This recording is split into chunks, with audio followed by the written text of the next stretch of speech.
Okay, good morning, everybody. Thank you all for coming. I want to thank Eileen and Ralph Nasser for opening up their home to us. This morning's class will be the Refuah Shelema, Shoshana Bat Margalit. If there's any other names that you want to add, feel free to do so as well. Refuah Shelema or Eileen Shmat. I want to begin today with a little thought experiment. So I want you to think about the last vacation that you took. Okay, think a little bit about where you went, what you did with kids, without kids. Picture it in your mind. Anybody want to share where they were? Anybody want to be the guinea pig? Huh? You went to the top of a mountain? Let's get a better one. Let's top. Huh? Okay, all right. We'll stick with that. So think about the trip. Was it a good trip? Did you like it? Had fun? Yeah? What do you remember about it? Just anything. Nature. Okay. Now I want to ask you a question. Imagine I told you you can go on the same vacation, but afterwards you would not have a single picture. I would erase every picture, and you would have to take an amnesia pill to forget the entire vacation. Would you still go on the vacation? Would you go to a different vacation? Would you go to the same vacation? Yes or no? You would still go. Because when you come home to children, it's like you took an amnesia pill. It's like you were never there. So you enjoy the moment for being there at that time. You enjoy the moment for that moment. Because anyways, you're going to forget everything the minute you walk through the door. Got it. Got it. Anybody share a similar sentiment, a different sentiment?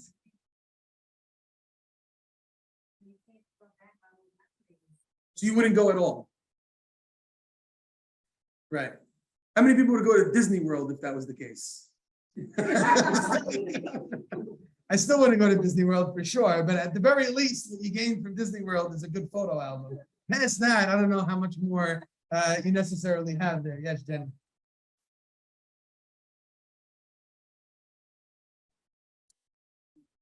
Okay, so yeah, to a certain degree, that's exactly what I'm talking about. I'm going to phrase it a little bit differently. There's a lot of discussion today about happiness and how people find happiness and what makes us happy. How do we think our lives are happy? And a lot of that has to do with how we think of our lives in the moment when something good is happening versus how we reflect on that and how we think about sort of memory, right? And psychologists talk about two different types of people. They talk about two selves, I should say, the remembering self and the experiencing self. There's two human beings almost that live inside of us. There's the one that's experiencing things as they're happening. And then there's somebody who remembers what the experience was like as you're trying to conjure up that experience in your mind, right? So just to think about it in a very simple way, a person goes to the doctor. If the doctor is like feeling your arm and saying, does this hurt? Does that hurt? Does this hurt? How does that feel? That's all experience, right? But then the doctor kind of says to you, like, how you been feeling lately, right? That's a very different question, right?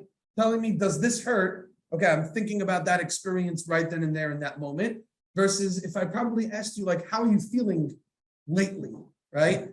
How are you going to think about that question a little bit different? Chances are, what's that answer about how are you feeling lately going to be based upon? It's much broader, right? Usually, what is a person, why would you say I'm feeling good or not good? Like, what's generally going to come to your mind? Okay, emotions, health. What's most recent? Exactly, right? If a doctor asks you how you've been feeling for the last couple of weeks, right? Almost always you're going to respond to how you were feeling the last day, right? Right? If you had a bad day yesterday and you woke up with a headache or something, I've been feeling really crummy, right? You almost don't even go back into the later things that were going on because your memory is going through what you just thought about very recently, endings, right? So they did a very funny experiment. In the 1990s, there was an experiment. They had two patients who both got a colonoscopy. And back then, colonoscopies hurt a lot. They're very painful. Today, thank God, they're different medicine techniques, things like that. And they did two things. They took both patients and they were asking the patient every 60 seconds, how do you feel? Every 60 seconds, how do you feel now? How do you feel now? How do you feel now? And they traced the level of pain that the patient was going through at that moment. Then, about 3 hours later, they asked each of the patients, how would you feel about your colonoscopy experience? Like describe the whole thing. And they found something very fascinating.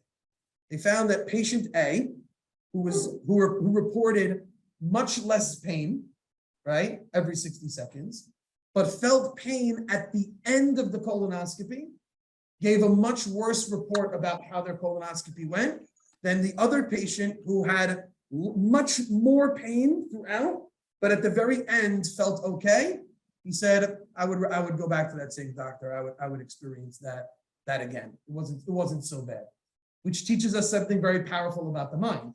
The way our feelings are often dependent on our memories of something, the story that we can create about something. I'm asking you, how did you feel? How did that vacation go? You're playing a story in your mind about how that vacation was. And very often that story is dependent on what happened at the very end.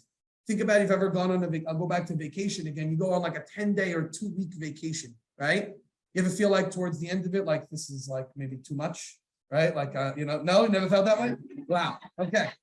Are you planning good things at the end of your vacation? If you want a good tactic, by the way, if you want a good tactic about how to get, sometimes it always frustrates you. We have like a whole vacation.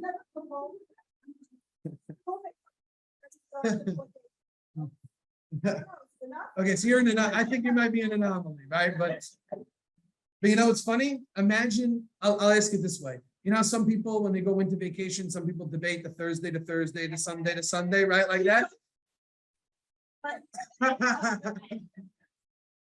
I have a feeling if you ask the kids, I bet you if I took a poll on Monday morning after winter break ends, and I asked students, how did you like your vacation? Chances are the students who went Sunday to Sunday will probably give me better reports about their vacations than the ones who went Thursday to Thursday.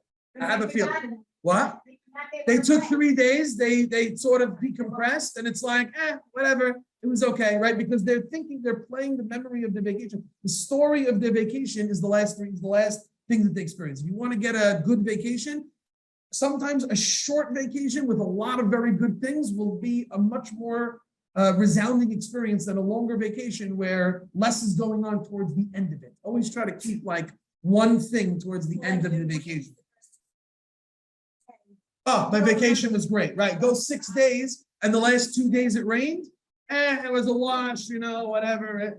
It's amazing how our mind thinks about it, and that's how our memory plays a role in creating stories about how we think of things. So, what all of this I want to lead us to is the power of memory and the power of how we think about our experiences in life seems to override how we think about those experiences in the moment. Memory is a very, very powerful thing that we as human beings have that will often dictate how we make decisions, by the way, because they did another thing in that colonoscopy experience. They actually did a similar study, and there were 2 different doctors, and the patient said, I would go to the doctor. They actually said, the next time I go, they did this with the same patient, 2 different doctors.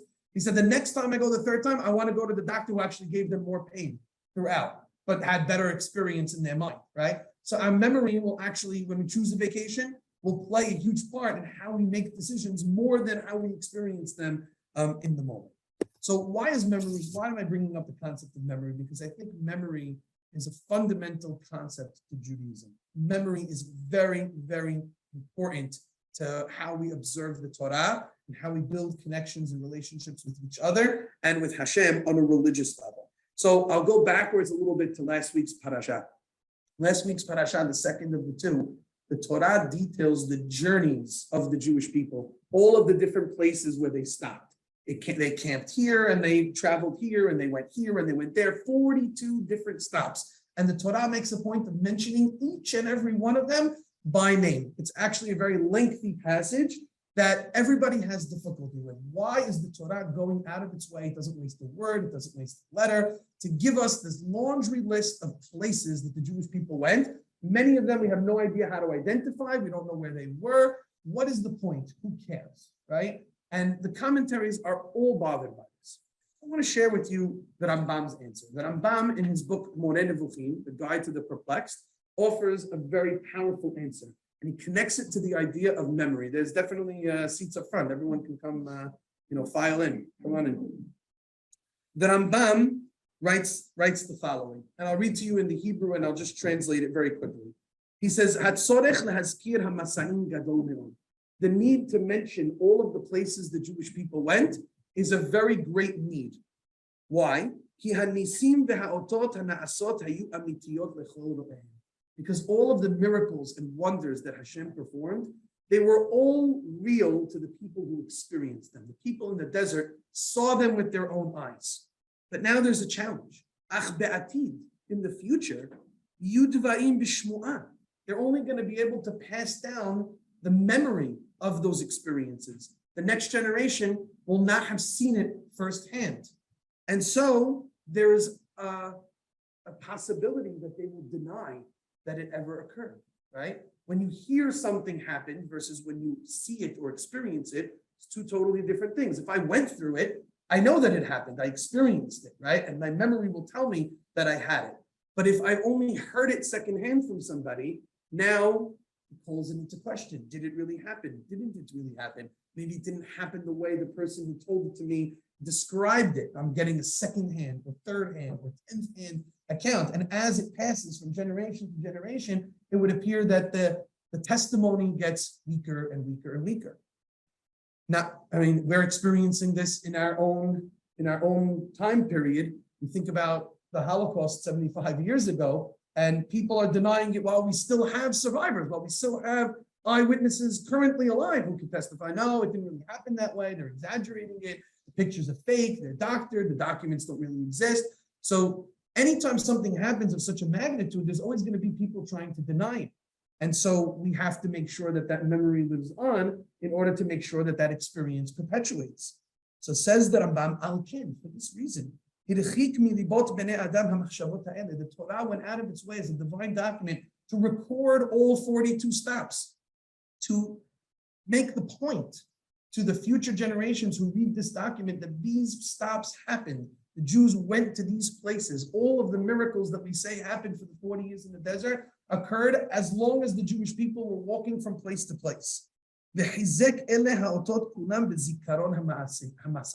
And it strengthened our memory of the experience that our ancestors had in the desert so that it appears, and as much as it possibly can, true to us as well. So that the future generations will be able to know, beyond a shadow of a doubt, the great miracles that Hashem did, and that people actually stepped foot there, 40 shana, for 40 years. Take that same idea. Think about when you go to Israel and you take a tour, and the tour guide tells you, this is where the Heli Menu was. This is where Abraham Avinu was. And you start to walk the same path and the same footsteps as your ancestors. Think about the emotion and the feeling that comes upon you when you know that you are, following what they did, and that you believe in truth that they existed here, that they walked here and set the groundwork for you to come thousands of years later and to walk that very same path. The Rambam says that's what the Torah is doing. The Torah is not a history book, but it is very much a memory book. It is definitely trying to help us to create memories and to connect ourselves back to previous things that happened in our history. Because our history and our memory as a people is so crucial to our self-identity, to knowing who we are, what we stand for, and how we are meant to go ahead and live our lives. Why is it that we teach young children about the foremothers and forefathers? Abraham, Yitzchak, Yaakov, Sarah, Rivka, Rachel. Why are we teaching young children about that? Why is it so important to teach young kids, youth, about these stories and about these larger-than-life characters? Because we want them to know where they come from. We want them to know what their identity is. You are an offspring of these monumental people, which means in you lies the DNA and the genetics to be such a type of person. You did not come here by accident. You didn't just appear on the scene. There's thousands of years of building that got you to the point where you are right now. And that's important to who you are and how you're going to live. You cannot just live in a vacuum without any context. And that, I think, is so important to contextualizing our lives and what is meaningful to us as a people. So memory is all about identity. And when you have identity, you know how to go about living your life. And that's how you can get to a point of happiness. And this is identity as individuals and also identity as a people. Both of those are very, very important. If you live without an identity, then you have a very hard time making sense of the world. You have a very hard time going to the day, why am I here? What am I trying to do? And that's why I think that our history and our memory as individuals and as a collective is so important to how we live. Students often ask me, Rabbi, what is, maybe we talked about this in class, they ask me, what's the most important secular studies subject? Did we ask that question? Yeah? So what was my answer? My answer is always history. And they're floored when I say it. They think I'm gonna go math, they think I'm gonna go science. And I always tell them, I said, I think the most important one is history. And again, they're all very important. They're all necessary. You need all of them to create a well-rounded individual.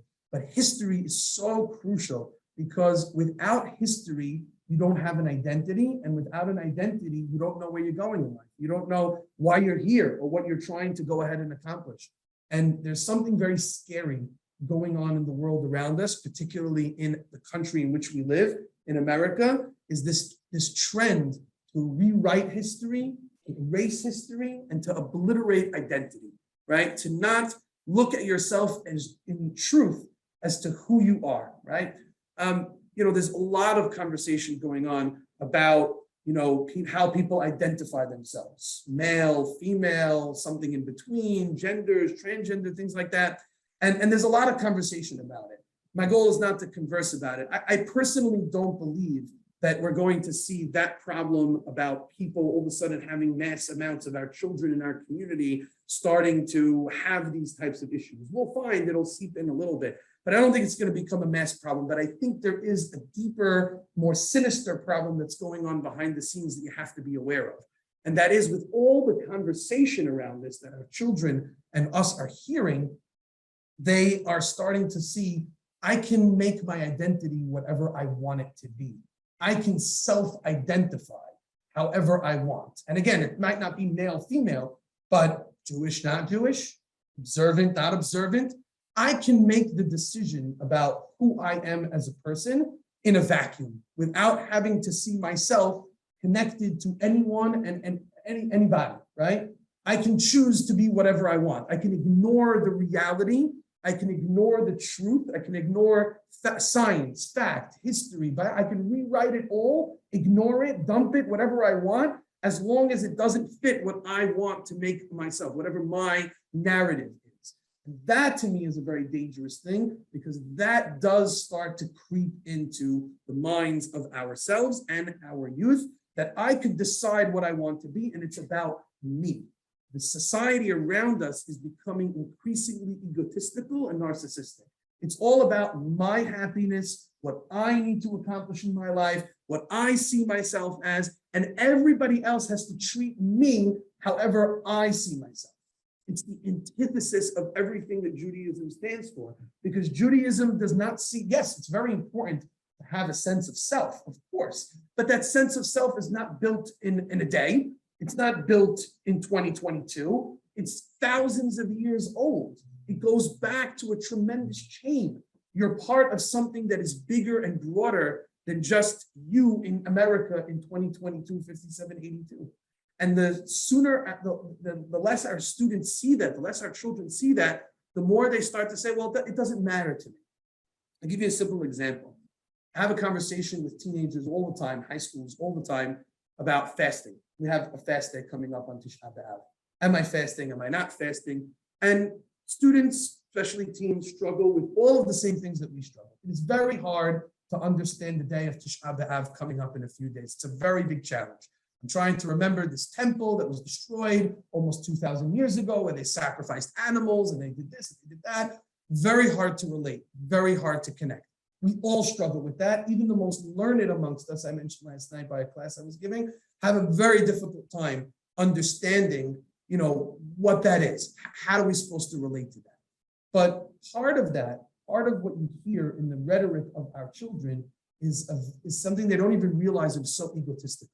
where they say to you, but Rabbi, if I can't understand it, I'm not going to. If you can't make it relatable to me right now, if I can't understand in 3 minutes when we're having the conversation, if you can't trigger me and inspire me to fast on this day because of something that matters to me, I'm not going to go ahead. That is a very scary thing, very scary conversation to have with me, because I respond back to them and say, leave the relevancy question aside. You have to make it relevant, and we can have that conversation. But does 2,000 years of history mean zero to you? It means absolutely nothing. Your ancestors fought for this, died for this, bled for this for thousands of years. You don't exist by yourself. You're not alone. It's not just me, Rabbi, make it about me. That's what they want you to do. Make this fast day about me, and then I'll figure out if I want, and then I'll try to go ahead. And it's not about me. It's about something much larger than you. It's about something much broader than you. It's about your identity and who you are as a person that's built on thousands of years of history. You want that to end with you? That is a sentiment that is not being shared nearly enough with our children to understand how their web, how they connect to so many other things. You think about all the sufferings that our people have gone through. Think about the hardships. Think about our grandparents, right? Child comes to me and says, Rabbi, I can't keep Shabbat. It's ridiculous. How am I not going to play ball? How am I not going to be on my phone? How am I not going to do all these things? And I look at him and I say, your biggest problem is, how are you going to entertain yourself on Shabbat? That's your biggest problem when it comes to your Shabbat observance. How am I going to entertain myself for 9 hours on Shabbat? You know what your grandfather's biggest problem with Shabbat is? How am I going to keep a job? How am I going to feed my family? How am I going to maintain my work? When our grandparents came in the 30s, they went from job to job because they wouldn't work on Shabbat. And they said to themselves, I'm not willing to work on Shabbat. I'm going to lose my job and have to figure out a way to feed my family. That's the decision that they made. And because they kept it, that's why you even know the word Shabbat right now. And you're going to throw that all away. You're going to throw away the sacrifice and hardship that your grandfather made to get you to this spot because you don't know how to entertain yourself for a few hours. You can't sit down and read a book and be holy and discuss and this and that. That's what it's worth to you. How do you look at yourself in the mirror after something like that? Our children are missing that part of history and memory and how they fit in to something so much larger and so much more grand than just themselves. And it's because the culture around us is feeding them that it's all about you. You matter. Make it about you. How is it meaningful to me? How does it relate to me? And that is important. You have to answer that question. I want to reiterate again. You have to answer that question. I'm not trying to ignore that question. But the conversation starts with, let's set the groundwork first and foremost. This is something we've been doing for thousands of years. And do you want to be the person who it ends with? Is this where you want it to end? The only reason you're here and who you are and in this amazing community and have all of the great blessings that you have is because of all those people who didn't have the attitude that you have. And the attitude that you have right now is going to ensure that 2 generations from now, your grandson has no idea what the word Shabbat means. He doesn't know Tisha B'Av exists. Hopefully it won't be. Yeah, but that's where the scariness definitely comes in, where we think we could change facts, rewrite history, make our identity about ourselves. And simply put, when something is, I don't like it, I could change it. If I don't like it, I'll just rewrite it. I'll just make it something else. And that is a very dangerous mentality that the culture around us is feeding us and is starting to seep into our youth. And it's something that we as parents and as educators have to be having those conversations in a positive way with our students to make them and children, to make them feel like you should be proud to be who you are. You should want to uphold hundreds and thousands of years of history, of sacrifice, of greatness that is continuing, because all those other religions and all those other cultures and all those nationalities, they're all gone. They've all disappeared. The only reason we are still here is because of the memories that we have been able to uphold. It's a very famous story that Napoleon entered a synagogue on Tisha B'Av, and he saw the Jews sitting on the floor crying, and he said to them, what's going on over here? They said, oh, we're mourning the loss of our temple. And he said to them, well, when did you lose your temple? 10 years ago, 20 years ago? No, we lost that temple 1,600 years ago. 1,600 years ago, you lost your temple? He said, a people who can mourn and do this after losing their temple 1,600 years ago, that's a people who will be here forever. They will have eternity. That's from a ruthless warmonger, the Napoleon Bonaparte. He predicted it. He told it. If that's where your memory is, if you have that, then there's nobody else who can move you off your identity. They'll try, but they won't be successful. But they won't be successful because we are steadfast and true and prideful in making sure that we maintain those memories. Now the question is, how do we do that? And before I answer how we do that, are there any questions, thoughts, comments, things to add about it? Have you experienced something like this? Not experienced? Have you ever had these questions before? Yeah, Raina. I was thinking that when you were saying not memory, not recognition, all that, eradicated, something to remember and not forget. Those ideas that Yeah, absolutely, 100%. Think about how many times the word zachor is used in the Torah. Remember Shabbat, remember Amalek, remember Miriam, remember Bil'am, remember all of these things. Why? Just because we want to be historically accurate, just because we want to be able to talk about it? No, remember them because you're going to have your identity built around them. You're going to understand who you are, where you come from, and what your value system is based on those memories that you're holding dear and holding true throughout hundreds of years of history. I think there's a very powerful idea when we talk about holidays. And Tisha B'Av is oddly enough an example of a holiday. Yeah, go ahead. Yeah, Pesach is a masterful experience in this, but it goes for every holiday. You know, what do we say when we light the Hanukkah candles?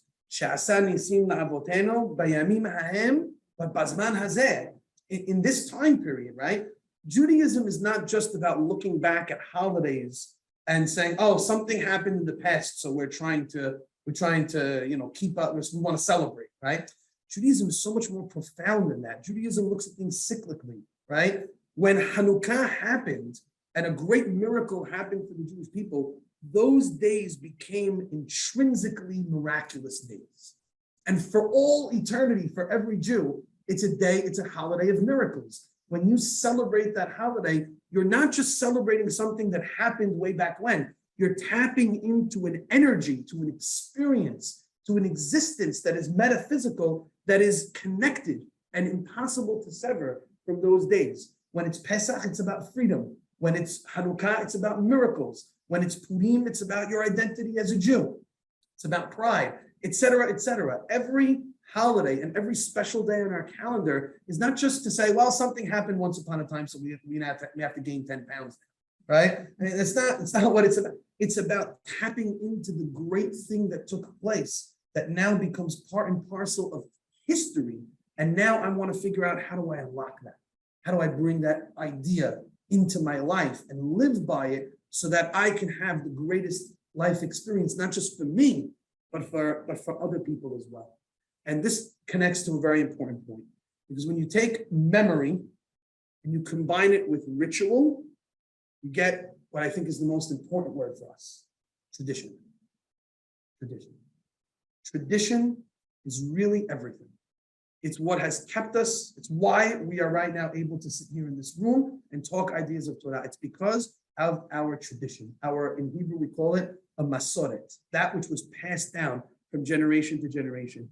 And so much goes into play when it comes to tradition. It's not only and practices, it's also culture, right? How does the kitchen smell when Shabbat and holidays are about to come about? Why is it so important for us to give out, to feed our children the traditional foods, to sit at the table and sing the traditional songs, to create a traditional experience week in and week out? Because that is what is going to last for us. It is that traditional experience that is going to give us longevity and continuity. And how do you know that? Because look at the less observant people in the world.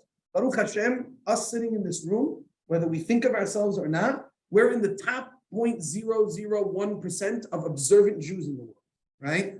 There's so few Jews in the world, and we are in a class of observance that very few people make it into, even if we don't think of ourselves that way, right? But all you need to do is step outside the walls of this community and see what's going on, and you'll see that, hey, I'm a really observant person. That shouldn't become an egotistical point. We don't want to get too full of ourselves, but the idea is that we're observant people. But go outside the community and see what they keep. How is it that people even know that they're Jewish?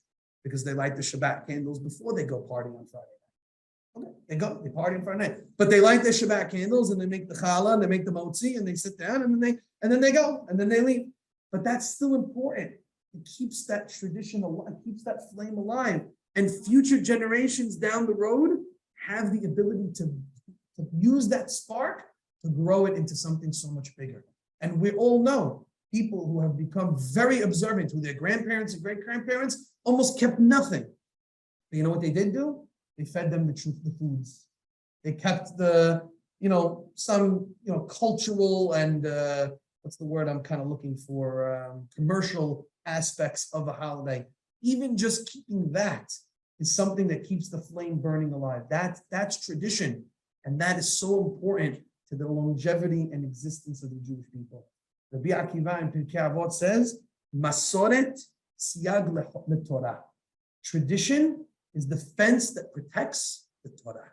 Because in the end of the day, people who feel strongly about tradition might not feel so strongly about all of the other components of Judaism, but they'll have continuity. Maybe their grandchild, their great-grandchild will pick up the level of observance, but if they have the roots of tradition embedded into themselves and into their family, if they pass a very clear identity down to their children and grandchildren, you can guarantee almost that they're going to have some level of longevity, they're going to have continuity, they're going to perpetuate. When people are all about, logic and reason, that can take you far. But when it push comes to shove, when you start to have tension, people will go ahead and drop it. I'll say, I think I said this one time in a previous class, when the Moranos, when in Spain, they were persecuting Jews, who were the first ones to abandon Judaism? It was the scholars. It was the ones who didn't have that fear of God, that emunah, that simplicity in the tradition that was embedded into them, that left the religion first. They said, hey, I only do things in Judaism that make sense to me. When it doesn't make sense for me to keep Judaism anymore because someone has a gun to my head and I'm not giving up my life for that, I'll see you later, I'll become a Christian. It doesn't make sense for me anymore. If everything has to make sense for you, then that's the first person who's going to abandon it, because oftentimes the world doesn't make sense. And things are not going to be able to fit very nice and neat into this little box that we want it to fit, that fits our narrative and what we want it to fit. And so when it doesn't fit that, I'll see you later, I'm out.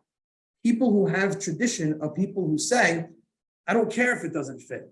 This is what my parents did. This is what my grandparents did. This is what other people did. That buck is not going to stop with me. I'm not going to be the one who they're going to look back on hundreds of years and say, that was the person who stopped it. It ended with them because they weren't willing to hold on to the tradition, because they didn't want to pass it down from one to the next.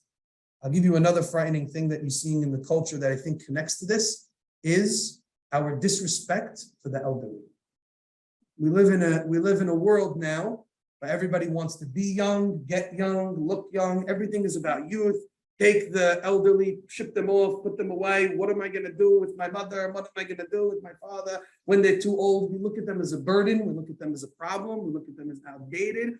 And even more so in our time frame, with all of the technology that we often have such disrespect for the previous generation. They can't keep up.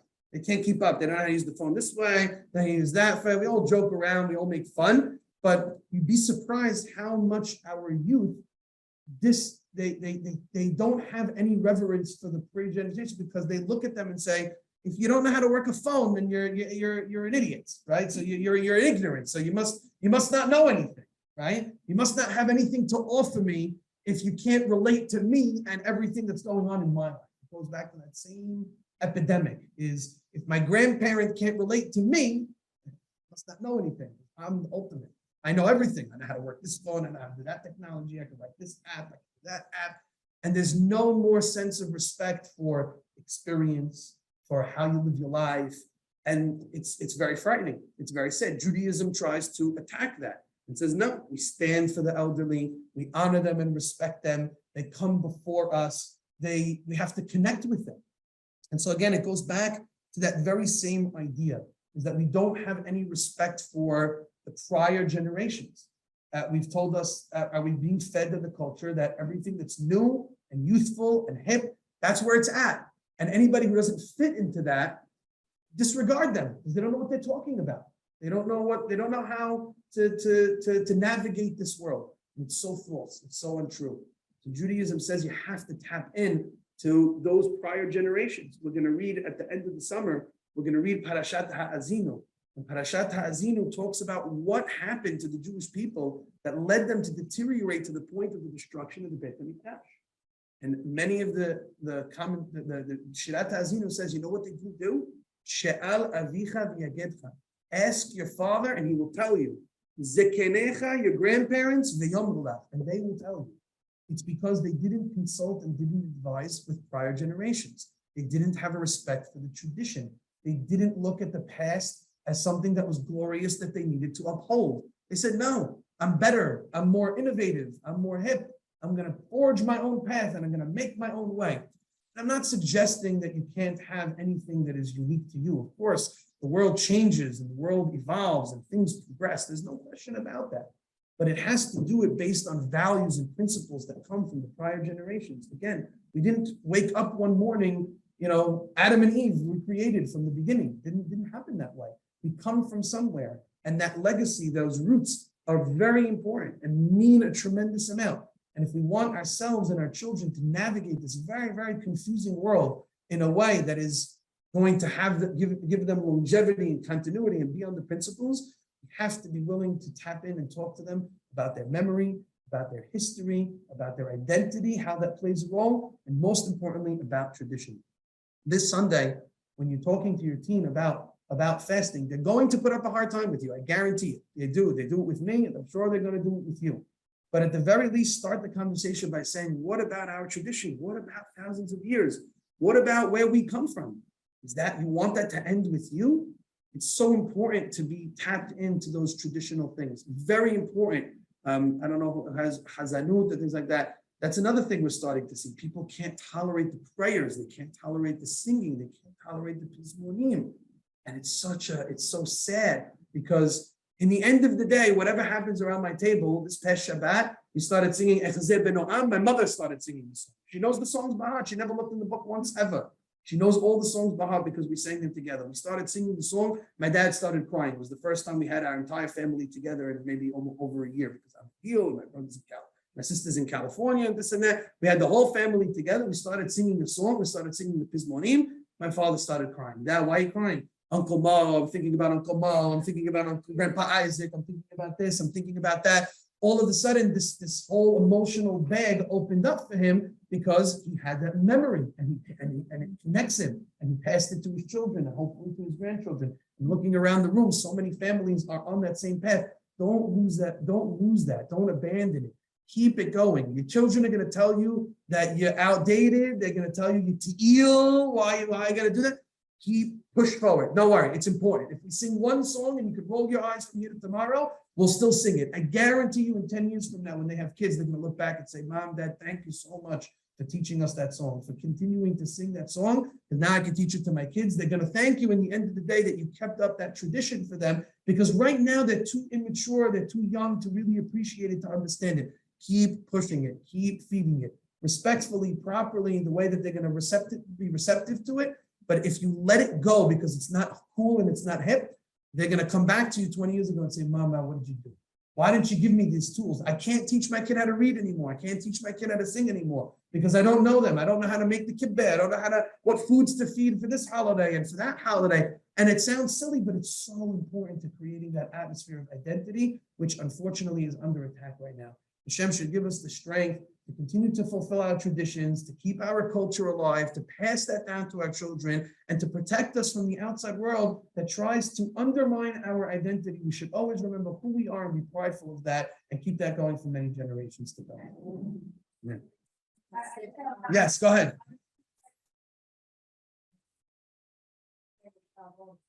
remember, if Hashem made all the bed, happened that week or that day, right? Holocaust was something that happened that same day, and there's like a lot of things that happened on Yes. Shabbat, right? It said it's more like. The Warsaw Ghetto Uprising began, or I forget what it was. Was it Warsaw Ghetto Uprising? No, I think it's something else happened.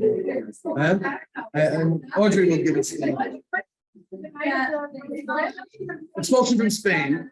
Right. I think World War One began in Tisha B'Av. World War One began in Tisha B'Av.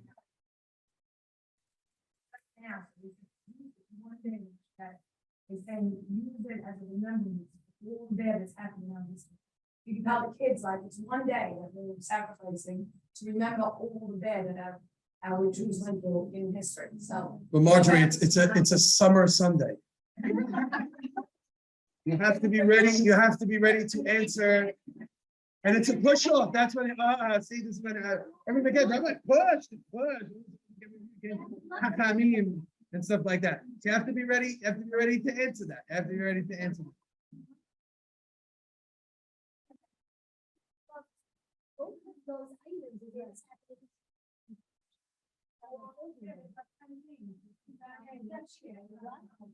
Hashem, the rabbis explained that Hashem does that out of a kindness. Instead of spreading out all of the tragedies over the course that you have to constantly remembering tragedies, he packs it all into one day.